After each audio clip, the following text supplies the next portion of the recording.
Hi guys, it's me Boog, And Dad. and today is gonna be Dad reviews Ghostbusters Frozen Empire. Yes, we didn't realize Ghostbusters week is over, and we've started uploading some of the Easter videos as we go into Easter week.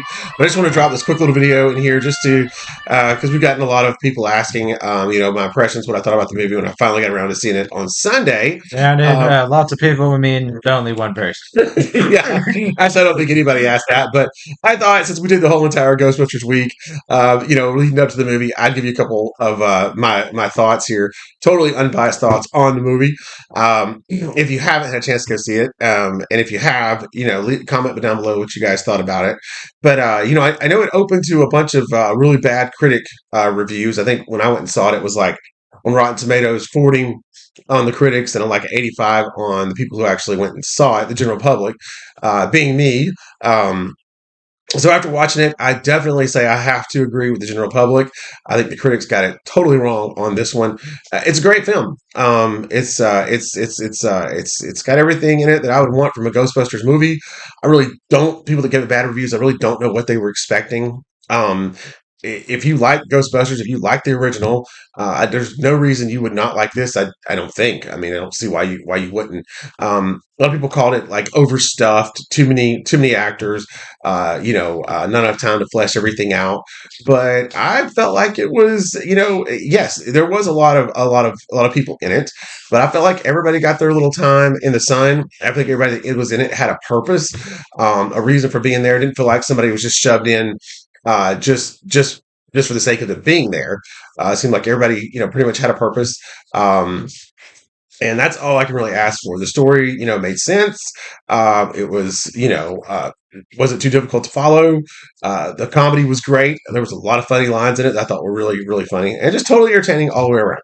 I mean, is this going to be some Oscar-winning, you know, huge Lord of the Rings, Movie of the year. yeah, epic thing? No, it's Ghostbusters. It's not supposed to be that. It's silly. It's funny. It's guys running around in proton packs, busting ghosts and Stay Puft Marshmallow Men and Slimers and all the crazy stuff that it's been since the very beginning.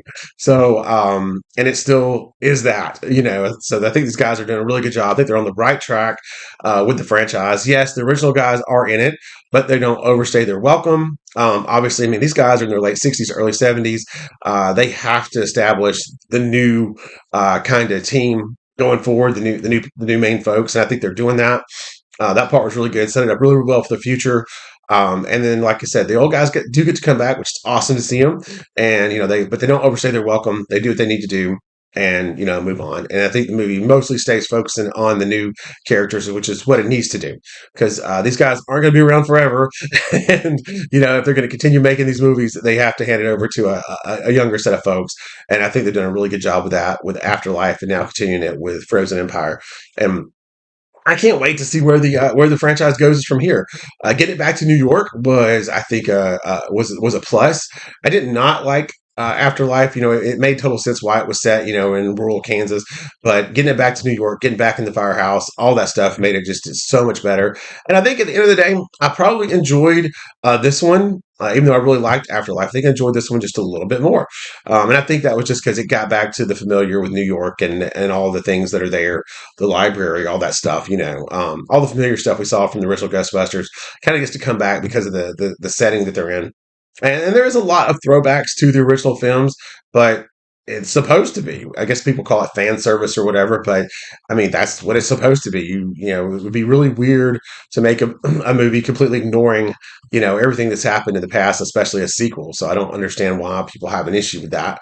I don't feel like it was a rehash of one or two plot lines. All that was completely different. So it was this brand new own kind of fresh thing, just like Afterlife was. So I don't have any complaints. Like I said, I think it was great, and I hope they keep moving forward. I hope it does well enough to where they can keep making more, and they move along with it because it's fun and it was a good time. Um, so anyway, I guess that's going to about wrap up my review. I guess if I have to give it a rating, we usually do what stars, 4 out of 5 stars. Yeah. So I would definitely give it a solid 4 out of 5. And if you haven't had a chance to go see it, go see it. Like I said, this is my spoiler free review. Yeah. And So, if enough people actually watch it, then we plan on making a with spoilers review. yeah, I may go into a little more depth with spoiler in a few days when more people have had more time to go out and see it. I know spring break is coming up after Easter, so it'll probably get a ton of views during that time when a lot of the kids are out of school. But anyhow, we just want to give you a couple thoughts on what I thought about the movie, and we'll see you on the next one. Like, subscribe, everyone. That's right. Bye. Happy Ghostbusting!